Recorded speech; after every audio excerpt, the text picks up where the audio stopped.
day. It was an honor to have one of our community leaders who works at our local school be interviewed with few questions about his understanding on how human rights, specifically on the rights of students at the new school. I believe that the state of education varies by country.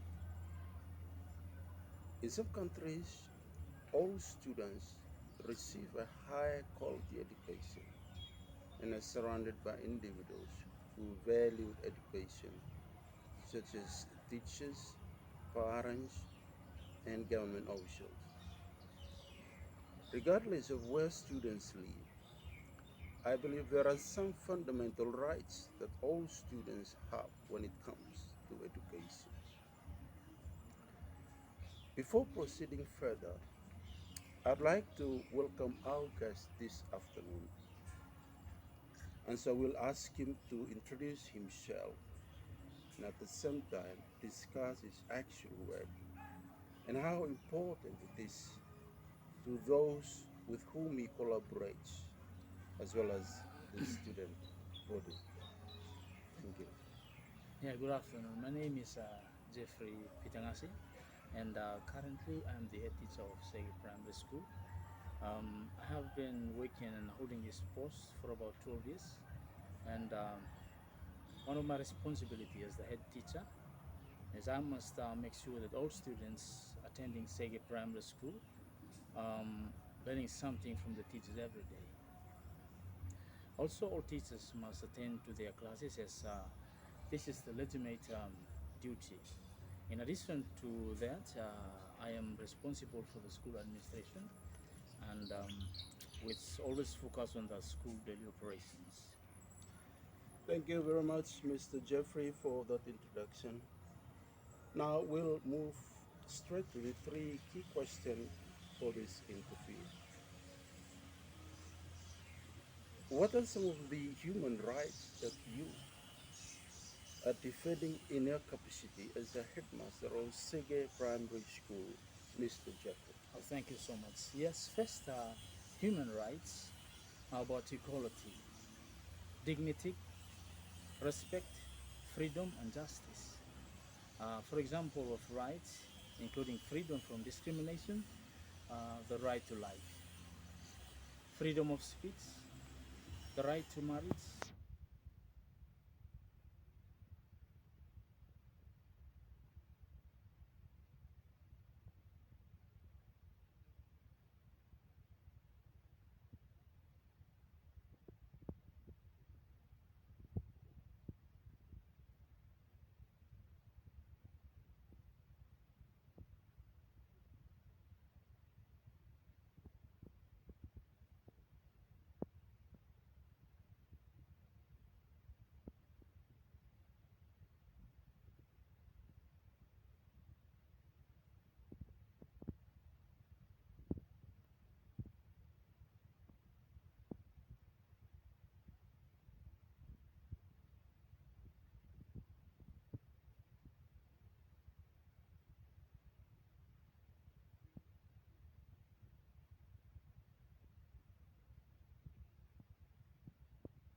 In the classroom interactions. Third, the right to fair assessment.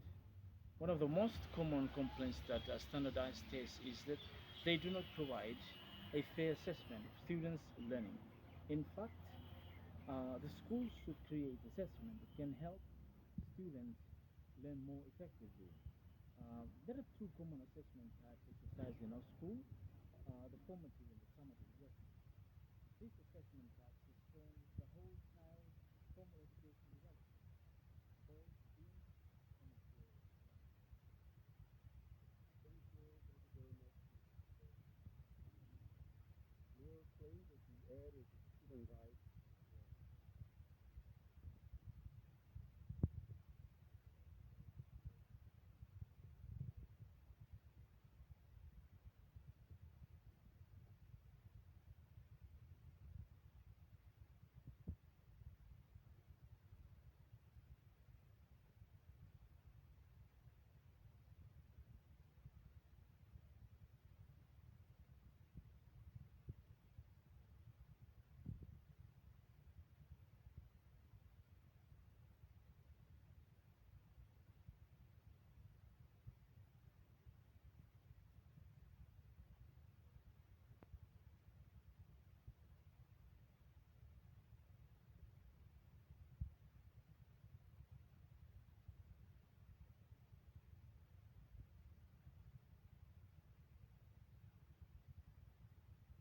Problems the school always faced.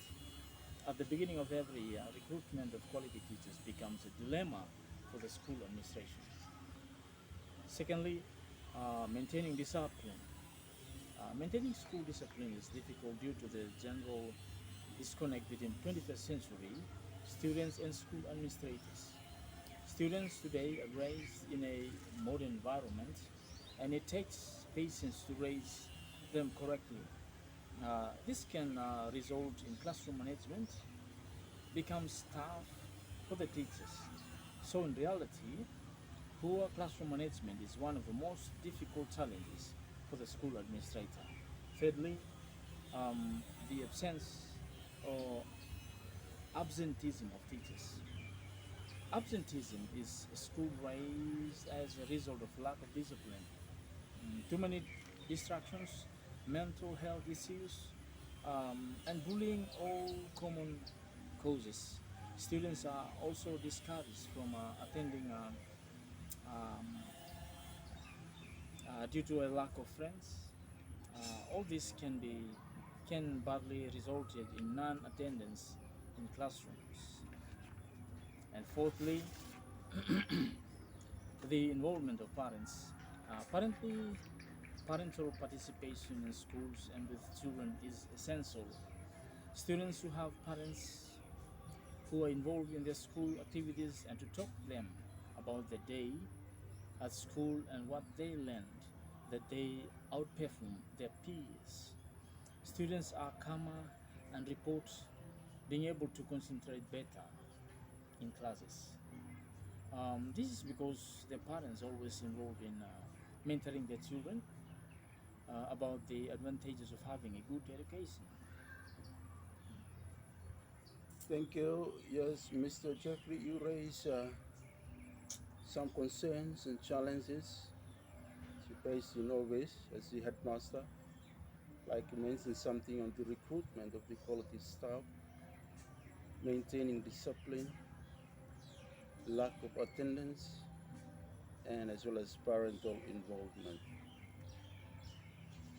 Now, have you felt joy in a role defending a student's rights, especially as you seek to protect and promote their rights during your tenure in office?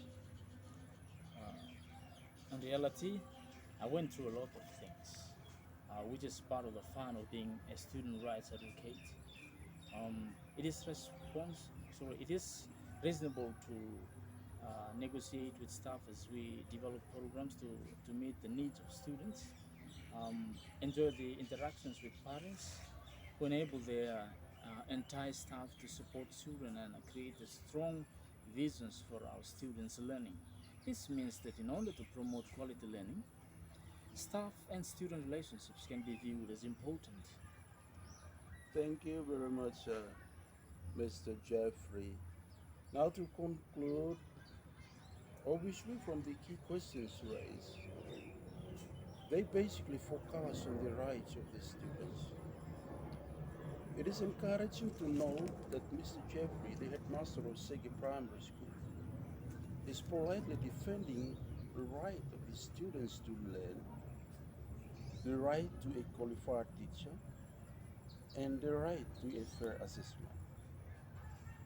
Also, Mr. Jeffrey mentioned four challenges he faced as a student advocate. He mentioned those including recruiting quality staff, maintaining discipline, a lack of attendance, and parental involvement. Finally, Jeffrey's joy in defending his students' rights demonstrate that he values the kind of staff-student relationship that he believes is essential in any educational setting.